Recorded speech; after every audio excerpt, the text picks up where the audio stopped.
Hi there again everyone, Josie here from Rabbit 50 and Beyond. Thanks for joining me here in my channel. Today I'm going to be making rectangular centerpiece where I'm going to be able to change it through the season. This is going to be a centerpiece in our kitchen where we have a rectangular wooden table, a farmhouse table. You can actually use illustration boards or those foam core boards kind of like this one that they also sell at the Dollar Tree. But if you already have some materials that you can use, why not use them and then kind of help out in the recycling, upcycling, and also kind of lessening the amount of items that you are putting into your landfill.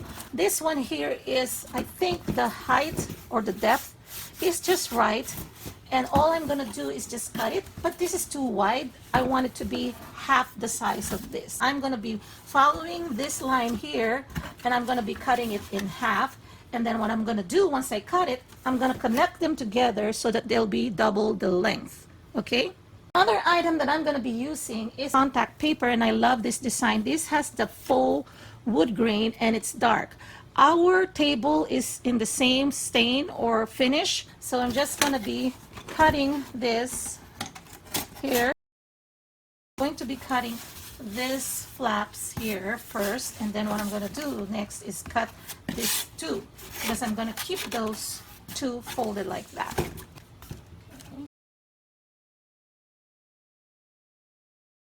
Okay, so now that I have removed all the four flaps for the top part, now I'm going to be cutting these two. So to do that, I would need to take them out and then cut just these two short ones here, not the long ones. Okay, now that I have my the two flaps that flap inside cut, I'm now gonna mark this so that I can cut this portion. I'm gonna be marking it on the inside.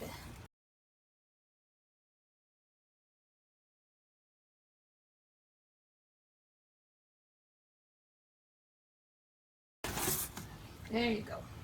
Now I have a bottom and three sides, right?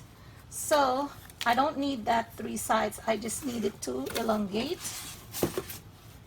Okay, so now I am going to have these two sides here.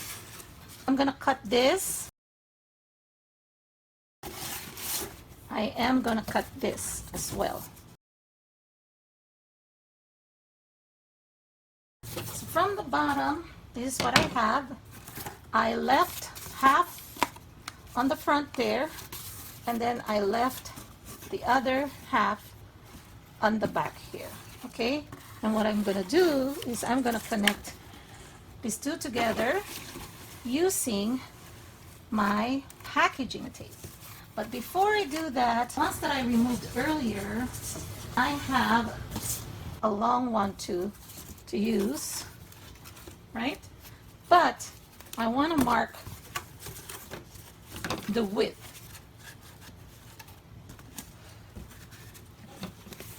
So I'm just gonna use this as my demarcation.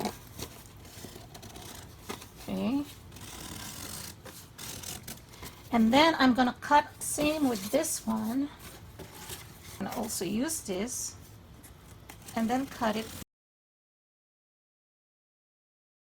After marking the lines, I am cutting them to the right height, making sure that I am cutting along the lines.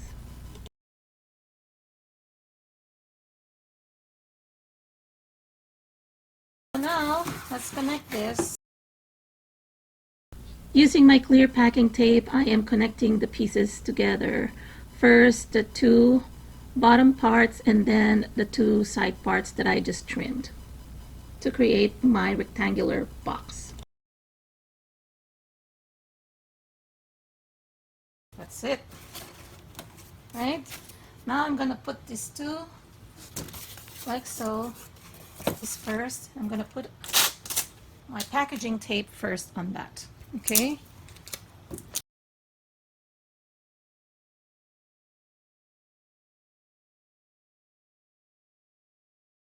And then now I'm going to be connecting the ends.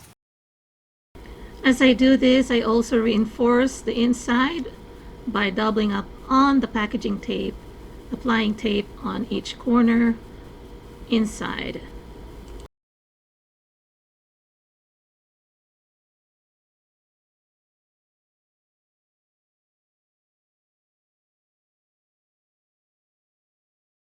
Then I'm applying more tape outside on all the seams and connections.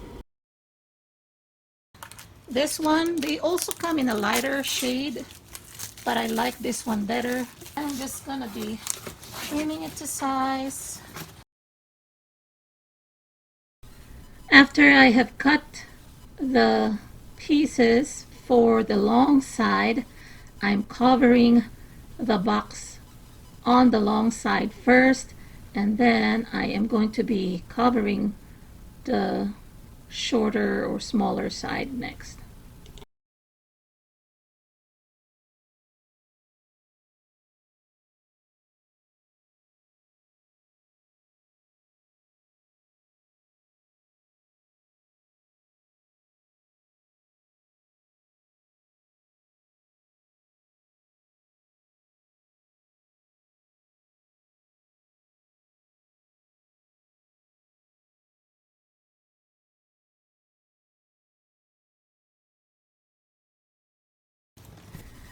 To ensure that the contact paper will remain intact, I have added tapes onto the edges of the inner part, and I'm also adding some packing tapes at the bottom, especially if I am going to be dragging this or sliding this on the table. I do not want that the contact paper will be removed, because contact papers, they aren't really that tacky, so it needs a little bit of help or reinforcement, so I don't want it to unravel on its own, so that's why I'm adding these packaging tapes.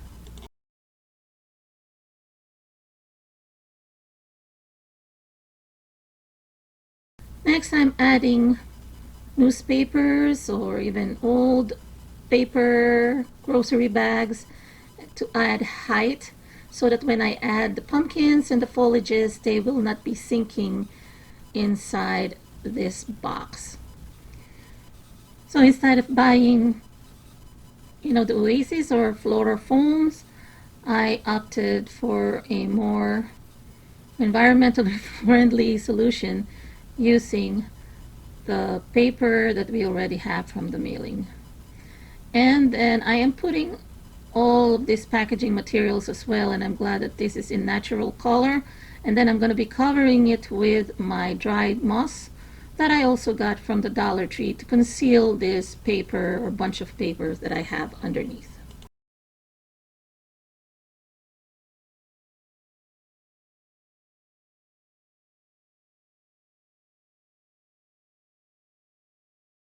So I got about 5 bunches or 5 bushes of this hydrangea that I got at the floral section of the Dollar Tree, and they are more in the fall colors. I love the Dollar Tree hydrangeas because they are of good quality and very inexpensive. So since I'm going for the neutral tone, I am not going to be using orange or the usual traditional fall colors, so I'm using this green hydrangeas. I am cutting each stem, and then I'm going to be inserting them at random on the perimeter or the border of this planter box. I just want to show you how I embellished my Dollar Tree floral pumpkin and kind of gave the stem a better look or a more farmhouse look. I used my hot glue gun and the twine that I also got from the Dollar Tree, and I wrapped the stem, and then I am tying a string kind of like into a bow to make it look like it is dangling down. So I purchased this foam pumpkins. They came in the color orange, and they're about the biggest that they have at the Dollar Tree. And I applied 2 coats of white paint, first acrylic paint, and then I painted chalk paint, white chalk paint on top for better coverage. Then I added some lines using different colors, blue, gray, and green, kind of applying it in a dry brush technique using a small brush.